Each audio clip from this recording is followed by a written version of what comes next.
Alright, here we go with video number 3, guys. So, at the end of last video we talked about independent, two events being independent, so we start with an example.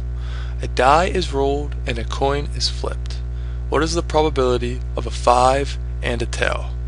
So, this is the exact example of something that's independent, because if I roll a die and flip a coin, they don't depend on each other. What I get on the die doesn't depend on what I get on the coin. So we know that the probability of a 5, I'll try to write here, probability of a 5 we know is 1/6.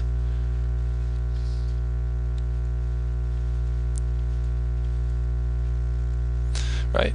And we also know the probability of a tail. Right, this is going to be a half, right? So we know since these two events are independent, you multiply the probabilities.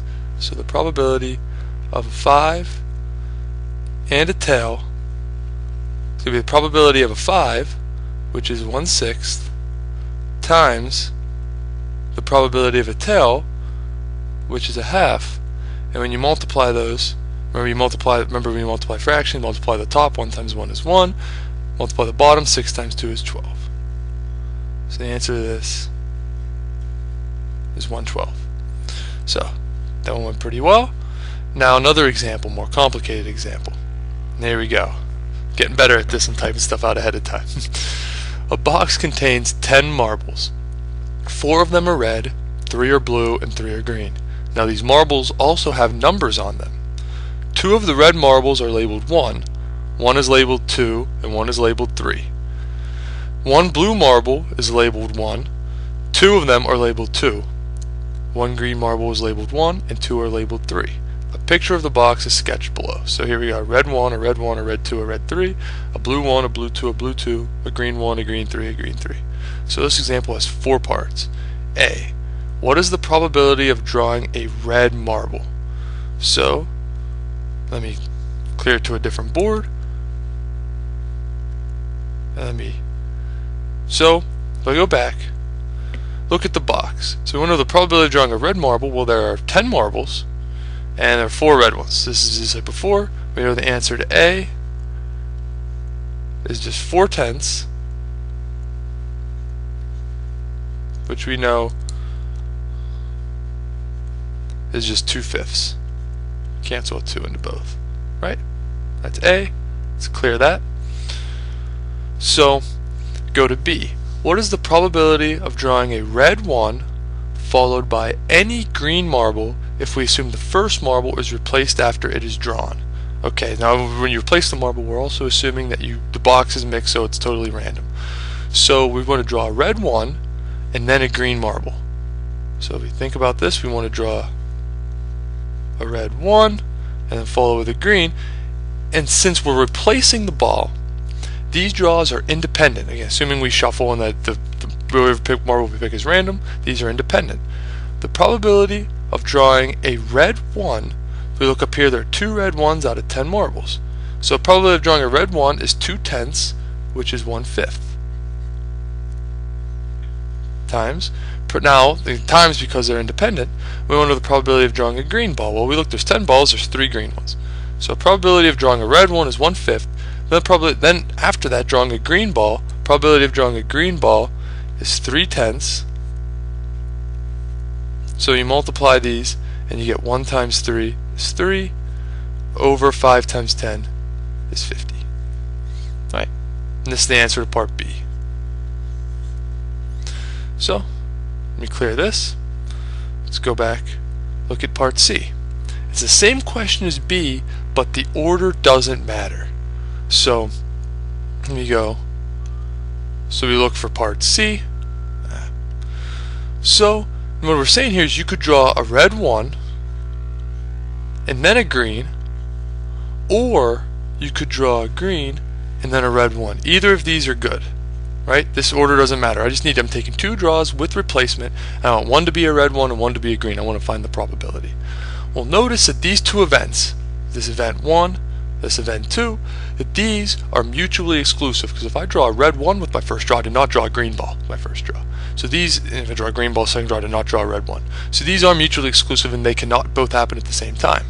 So you just compute each probability and then you add them. So we look at the red one, and we just computed this a second ago. This has 1/5 chance of occurring, and the green, drawing a green, is 3/10. So this one gave us 3/50. And notice that this is going to be exactly the same because probably drawing a green ball is now going to be 3/10.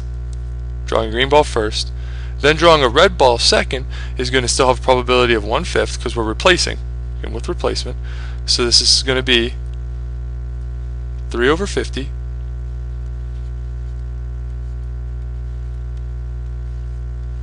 So now we take 3/50 and we add the 3/50 from the second part, and we get 6/50, which we can simplify a 2 out of, is 3/25. Handwriting's still not good on this, but getting a little better, guys. Is that alright? 3 out of 25 is 12%. So we have a 12% chance of having 2 draws with the replacement, one being a red one being a green. So, clear this. And now to the last part, D. It's a little different. What is the probability of drawing 2 consecutive 2s if the first draw is not replaced? So we want to get 2 consecutive 2s, the first draw is not replaced. So if we look back up here at the balls we have 1 red 2, 2 blue 2s. So there's a total of 3 2s. So these events are not independent as is. We can make them independent. Notice, because now we're going to draw, we have two draws, right? The first draw, our probability of getting a 2, we just counted 3 of them. So our probability of a 2 is 3 out of 10. And now, if we now we could put 3 out of 10 for getting a 2 here as well, but we're not replacing. So when we draw a 2, that one is now removed. So if I go back over here, say we drew this blue 2, it's gone, right?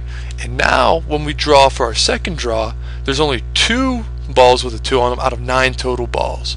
So our probability now of getting a 2 is 2 out of 9. And now these events are independent because we calculated this probability taking one of the 2s out from the first draw. So we made them independent events. So now we have 3/10. So let me write it down here. I'll go clear this, write this a little nicer. So we have 3/10 times 2/9.